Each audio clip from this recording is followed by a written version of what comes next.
नमस्कार बच्चों, मैं डॉक्टर अनीता सिंह चौधरी स्वागत करती हूं आपका राजस्थान सरकार और वेदांता के सीएसआर इनिशिएटिव ई कक्षा में, जिसके टेक्निकल पार्टनर है मिशन ज्ञान। बच्चों, हम पढ़ रहे हैं आपकी 10th क्लास की बुक फर्स्ट फ्लाइट और आज हम कर रहे हैं उसके चैप्टर नंबर 10 के क्वेश्चन आंसर्स और चैप्टर का नाम है द सर्मन एट बनारस। हमने इसमें गौतम बुद्ध की कहानी पूरी पढ़ी कि उनका पूरा नाम सिद्धार्थ गौतम था, किस तरह से उनको ज्ञान की प्राप्ति हुई, क्या ऐसा दृश्य उन्होंने देखा जिसकी वजह से उनका जो हृदय है वो बहुत ज़्यादा पीड़ा में आ गया और वो ज्ञान की प्राप्ति के लिए, अध्यात्म की प्राप्ति के लिए अपने घर को उन्होंने छोड़ दिया, राजपाट को छोड़ दिया। राजकुमार होते हुए भी वो 7 साल तक विचरण करते रहे, घूमते रहे, ताकि उनको बौद्धित्व की प्राप्ति हो, ज्ञान की प्राप्ति हो, अध्यात्म की प्राप्ति हो। लेकिन वो उनको मिलता नहीं है और आखिर में वो एक पीपल के पेड़ के नीचे बैठ जाते हैं, जहाँ पे 7 दिन तपस्या करने के बाद उनको ज्ञान की प्राप्ति होती है और उस पीपल के वृक्ष का नाम वो बौद्ध वृक्ष रख देते हैं, ट्री ऑफ विजडम। तो बहुत ही मज़ेदार सा ये हमने चैप्टर पढ़ा और ये सत्य घटना है गौतम बुद्ध की। फिर हमने ये देखा कि बनारस जाने के बाद में उन्होंने अपना पहला उपदेश दिया और वो दिया था किस्सा गौतमी को, उन्हें जीवन के बारे में समझाया था। तो चलिए स्टार्ट करते हैं हम अपने क्वेश्चंस को। तो पहला क्वेश्चन देखते हैं। When her son dies, जब उसका बेटा मर जाता है, Kisa Gotami goes from house to house. Kisa Gotami एक घर से दूसरे घर की तरफ जाती है। What does she ask for? और वो किस चीज़ की मांग करती है। Does she get it? क्या वो उसको मिलता है? Why not? और क्यों नहीं मिलता। When her son dies, किस्सा Gautami goes from house to house। जब किस्सा गौतमी का बेटा मर जाता है तो वो एक घर से दूसरे घर जाती है। She asks for medicine और वहाँ पे वो औषधि मांगती है। No, she doesn't get it because the people say that she has lost her senses and the boy is dead। और उसको वो औषधि नहीं मिलती क्योंकि लोग बाग ये कहते हैं कि उसका पुत्र तो मर चुका है और वो अपना सेंसेस यानी अपना आपा खो चुकी है, अब वो उसमें सुध बुध नहीं है, इसलिए वो इस तरह की बात कर रही है कि मरे हुए बेटे के लिए दवाई की मांग कर रही है। Kisa Gotami again goes from house to house after she speaks with the Buddha. Buddha से बात करने के बाद में किस्सा गौतमी वापस एक घर से दूसरे घर जाती है। What does she ask for? और वो किस चीज़ की मांग करती है।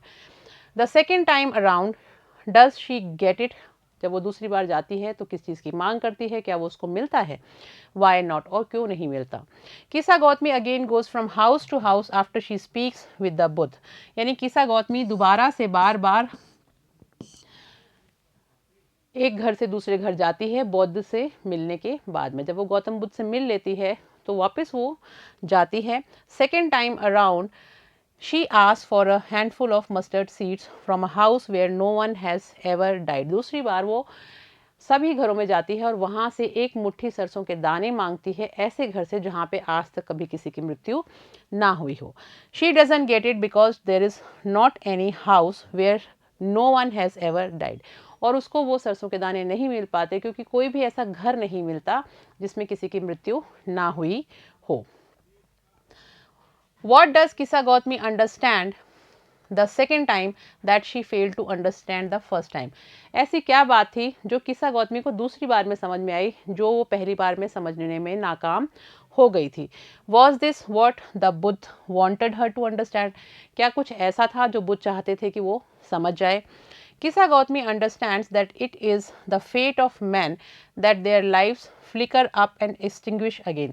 किस्सा गौतमी इस चीज़ को समझ जाती है कि ये मनुष्य का भाग्य है कि उनकी जो ज़िंदगी है वो फ्लिकर होती है और एक्सटिंग्विश हो जाती है, यानी चमकती है, जगती है और फिर बुझ जाती है। Death is common to all, और सभी के लिए मृत्यु समान है। तो मनुष्य जीवन लेता है और उसकी डेथ ज़रूर होती है, ये तो होना ही है। Yes, the Buddha wanted her to understand this and also this that in this valley of desolation there is a path that leads him to immortality who has surrendered all selfishness। उसके बाद में वो किस्सा गौतमी को ये समझाना चाहते थे कि मनुष्य जो है, जिसने जन्म लिया है, उसकी मृत्यु होनी ही होनी है, इसलिए स्वार्थी होने से कोई मतलब नहीं है। जिसने बिल्कुल समर्पण कर दिया है इस जीवन के सामने, वही व्यक्ति अमरता को प्राप्त हो सकता है, क्योंकि ये जो संसार है ये नाशवान लोगों का संसार है। Death is common to all, सबके लिए मृत्यु समान है। Yes the Buddha wanted her to understand this, हाँ बुद्ध चाहते थे कि वो इस चीज़ को समझे। And also this that in this valley of desolation there is a path that leads him to immortality, और वो उसको ये भी समझाते थे कि ये जो नाशवानों की दुनिया है इसमें एक ऐसा मार्ग भी है जो कि अमरता की तरफ लेके जाता है। Who has surrendered all selfishness, और उस तक पहुंचने का मार्ग यही है कि अगर आप अपनी सारी जो स्वार्थता है उसको छोड़ देते हैं, उसके आगे समर्पण कर देते हैं, तो आप अमरता की तरफ बढ़ सकते हैं। आपको इस चीज़ को छोड़ना पड़ेगा कि आप किसी चीज़ के प्रति स्वार्थी हो जाएं। आपको जीवन चक्र को समझना पड़ेगा कि ये कोई आया है तो वो जाएगा ही। जिस तरह से रोशनी जलती है तो वो बुझती भी है। Why do you think किस्सा Gotami understand this only the second time? आपको ऐसा क्यों लगता है कि किस्सा गौतमी को ये बात दूसरी बार ही समझ में आई? In what way did the Buddha change her understanding? किस तरह से बुद्ध ने उसकी जो समझ थी उसको बदल दिया? आई थिंक किस्सा Gotami understand this only the second time. हाँ, मुझे लगता है कि दूसरी बार ही किस्सा गौतमी इस बात को समझ पाई थी। बिकॉज क्योंकि after becoming very and hopeless, यानी कि वो एक नाकाम और नाउमीद होने के बाद में, from her search for a deathless house, ऐसे घर की तलाश में जहाँ किसी की मृत्यु ना हुई हो, ऐसी जगह जब उसको नहीं मिली और वो निराश नाकाम हो गई, she sat down at the way side watching the flickering and extinguishing lights off the city. तो वो सड़क के किनारे पे एक जगह आके बैठ जाती है और वहाँ से शहर की तरफ देखती है, जहाँ पर उसको लाइट जो होती है, रोशनी जो होती है, वो चमकते हुए और बंद होते हुए, बुझते हुए दिखती है। टिमटिमाती हुई रोशनी उसको वहाँ पे दिखाई देती है। This phenomena leads her to understand that death is inevitable and common to all. और ये जो प्रक्रिया थी, इस प्रक्रिया के माध्यम से वो इस चीज़ को समझ जाती है कि ज़िंदगी जो है वो ऐसी ही है। आदमी जीवन में प्रवेश करता है, यानी उसका जन्म होता है, और उसकी मृत्यु भी निश्चित ही होती है। जैसे रोशनी जो है वो जगमगाती है और बुझ जाती है, तो मृत्यु जो है सभी के लिए समान है। सबको मृत्यु को तो प्राप्त होना ही है। Buddha changed her understanding by explaining that the life of mortals in this world is troubled. अब बुद्ध ने बदल दिया था उसका जीवन को समझने का तरीका, by explaining that the life of mortals in this world is troubled and brief and combined with pain. कि ये जो जीवन है, नाशवान लोगों का जो जीवन है, इसमें दर्द, दुख और पीड़ाएं तो साथ साथ में चलती रहेंगी। जिसने इस जन्म लिया है इस दुनिया में, इस नाशवान शरीर के अंदर जो भी आ गया है, उसको इन सब चीज़ों का सामना तो करना ही पड़ेगा। Explaining that the life of morals in this world, यानी जो नाशवान लोग हैं, क्योंकि मनुष्य मरता है तो वो नश्वर है, is troubled and brief and combined with pain, तो उसको समस्याओं का सामना भी करना पड़ता है, उसका जीवन छोटा भी होता है और उसको दर्द भी सहना पड़ता है। There isn't any means by which you can avoid dying, ऐसा कोई भी साधन नहीं है जिससे कि आप मरने को टाल सकें। किसी भी तरीके से आप मरने को टाल नहीं सकते हो। Ripe fruits are early in danger of falling, और जो पके हुए फल होते हैं उनको गिरने का ज़्यादा खतरा होता है। तो कहने का मतलब जिनकी उम्र ज़्यादा है उन व्यक्तियों को मरने का खतरा ज़्यादा है, और हम लोग उसको एक्सेप्ट भी कर लेते हैं कि एक उम्र होने के बाद में आदमी को तो जाना ही है। All earthen vessels and in being broken, जिस तरह से मिट्टी के बने हुए जो बर्तन होते हैं उनको कभी ना कभी तो टूटना ही होता है, ख़त्म होना ही होता है। कोई जब कुम्हार बना रहा होता है बर्तन तभी टूट जाता है, कुछ थोड़े समय बाद टूटता है, कोई किसी के घर पे आने के बाद टूटता है, कोई कई सालों तक रखे रहने के बाद टूटता है, लेकिन मिट्टी की बनी हुई जो चीज़ है वो टूटती ज़रूर है। वैसे ही मनुष्य का जीवन है, अगर जीवन लिया है आपने, आप पैदा हुए हो, तो आपको मरना भी है। How do you usually understand the idea of selfishness, यानी कि स्वार्थ परायणता का जो ये एक विचार है, इसको आप प्राय कैसे समझ सकते हैं। डू यू एग्री विथ किस्सा Gautami that she was being selfish in her grief, क्या आप किस्सा गौतमी की बात को समझ पाते हैं that she was being selfish in her grief, कि वो अपने दुख के कारण थोड़ी सी स्वार्थी हो गई थी? क्या आप इस बात को मानते हैं? By the idea of selfishness, I usually understand that a man thinks about himself. यानी कि स्वार्थता यानी स्वार्थपरायणता से मेरा ये कहने का मतलब है कि मनुष्य जो है वो अपने स्वार्थ में वास्तव में इतना ज़्यादा डूब जाता है दैट कि वो हमेशा अपने बारे में ही सोचता है, स्वार्थी हो जाता है. Only without any consideration for others interest और रियलिटी ऑफ द वर्ल्ड. यानी कि ना ही तो वो दूसरों के बारे में सोचता है कि दूसरों को बात को मानता ही नहीं है, सिर्फ जो उसके फ़ायदे की जो चीज़ होती है उसको ही करता है और ज़िंदगी की जो वास्तविकता है उसको भी समझने की कोशिश नहीं करता अपने इस स्वार्थ में डूबने के बाद में. Yes, I agree with किसा Gautami that she was being selfish in her grief. मैं बिल्कुल सहमत हूँ इस बात से कि अपने दुख के कारण किसा गौतमी भी स्वार्थी हो गई थी.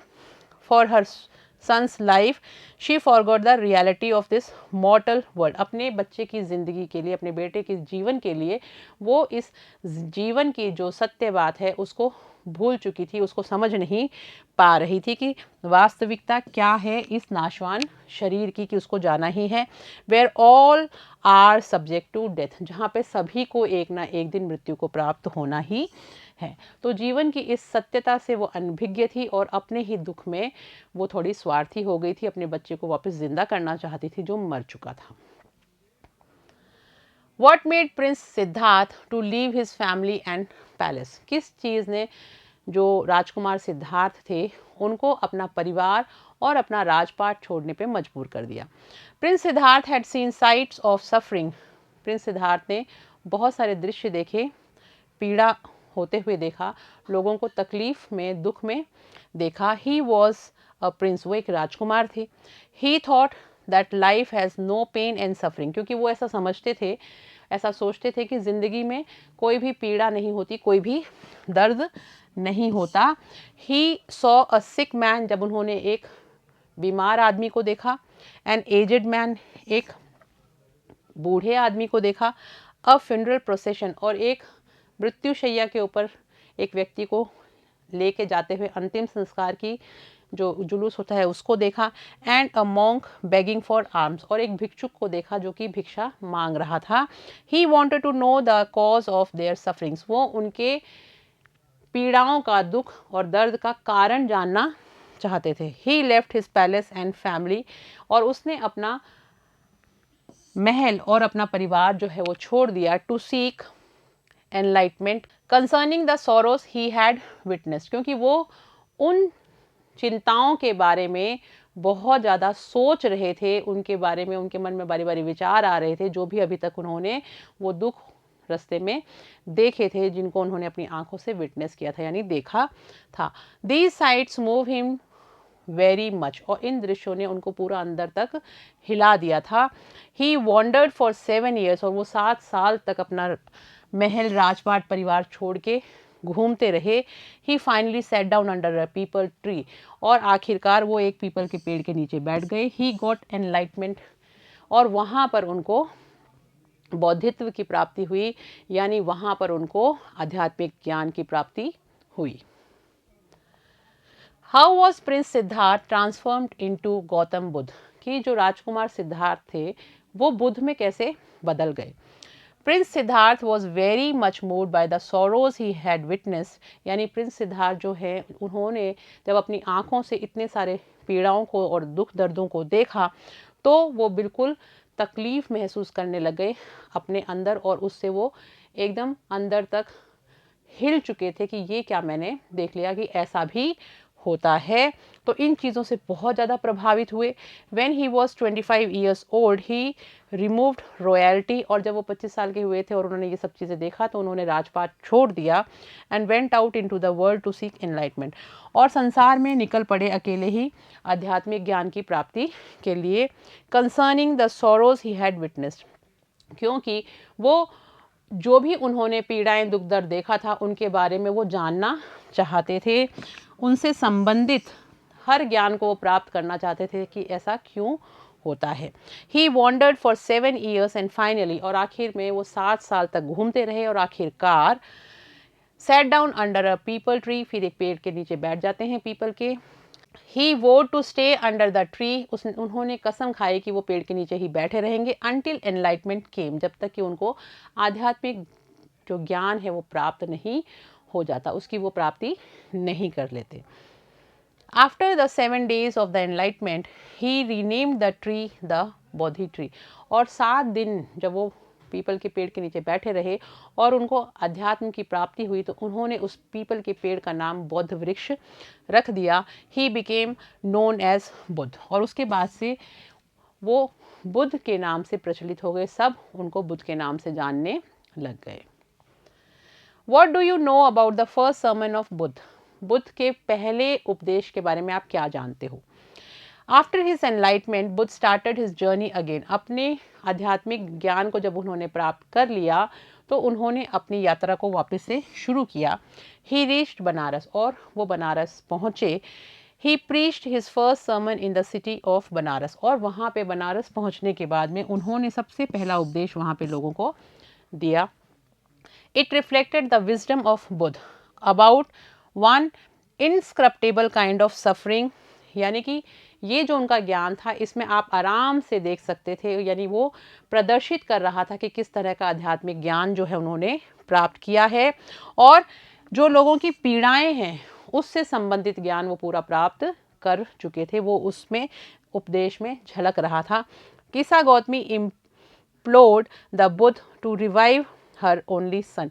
किसा गौतमी वो महिला थी जिनको उन्होंने सबसे पहले उपदेश दिया था और वो उनसे कह रही थी कि आप मेरे बेटे को वापस से सही कर दो। He sent her to bring a handful of mustard seed from the house where there was no death. तो उन्होंने उससे कहा कि एक मुट्ठी सरसों के दाने ऐसे घर से ला के दे दो जिसमें आज तक कभी किसी की मृत्यु ना हुई हो। She got none. उसको ऐसा कोई भी घर नहीं मिला। She also knew that everyone will die. तो उसको भी समझ में आ गया कि जब इस पूरी दुनिया में ऐसा घर कोई मुझे मिला ही नहीं है तो इसका मतलब सबकी मृत्यु होती है और हर किसी को किसी न किसी दिन मरना ही है। Death is inevitable to all. यानी डेथ, मृत्यु जो है वो सभी के लिए समान है, सबको मरना ही है। In the similar manner all the sufferings are part of life. उसी तरह से जितनी भी पीड़ाएं, दुख, दर्द हमारे को मिलते हैं वो सब हमारे जीवन का एक हिस्सा है, वो हमें भोगने ही पड़ेंगे। आई होप बच्चों आपको ये सारे क्वेश्चन आंसर समझ में आ गए होंगे। अब हम मिलेंगे नेक्स्ट क्लास में, तब तक आप इन क्वेश्चन आंसर्स को पढ़िएगा। Thank you.